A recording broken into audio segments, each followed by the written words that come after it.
cold year like we are here in Southern California. I'm a Southern California girl, born and raised here, and this has been one of the coldest years that I remember experiencing, especially in my adult life. I am cold all the time. Our winter is lasting way into March. We're almost in April and we still feel like we're in winter. So I get cold a lot and I feel cold often. So I'm going to share with you a simple tip that I have found to help me not be so cold and to stay warmer throughout the day. Hey, I'm Jessica Garthy, an essential oil educator and simple solutions enthusiast. Be sure to subscribe to my channel and click on the bell to be notified each time I add a new video. So oftentimes my videos, I share with you essential oil tips. So today I'm not going to share an essential oil tip.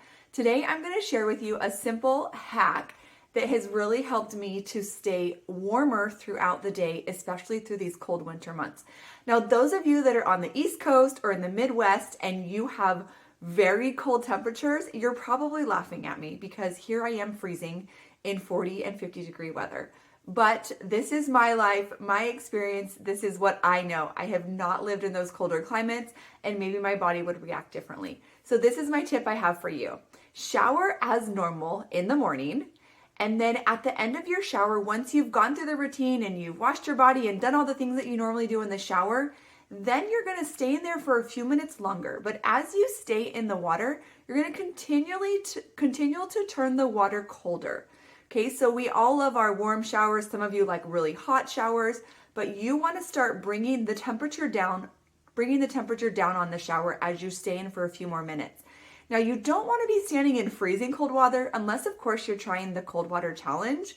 However, you just want to start bringing it down where it starts to feel cool and then a little colder and then where you can tolerate it.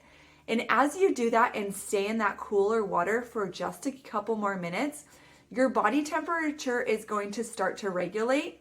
Your body's not going to feel like it needs that hot water anymore. So when you get out of the shower, you're not going to be as freezing. Your body temperature will be more balanced and you'll actually stay a lot warmer throughout the day.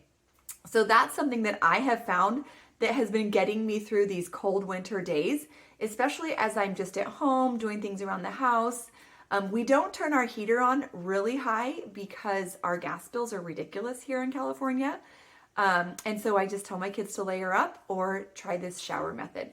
So that's my tip for you. Get in your shower, do the normal routine that you do, and then just slowly at the end, turn the water colder and colder to the coldest possible temperature that you can tolerate and stay there for a minute or two, letting your body cool down before you get out of the shower, and then your body will be able to regulate better to the temperature in your environment. I hope you found this helpful, and hopefully you are subscribing to my channel to get some more home remedy, natural tips that I have found helpful in my own home. If you are looking for some simple essential oil recipes, you can download my free essential oil recipe guide, which is in the description box below. There's the link entitled My Favorite Essential Oil Recipes, where you can get those downloaded to your inbox absolutely free. Thanks for watching. Have a great day. Bye-bye.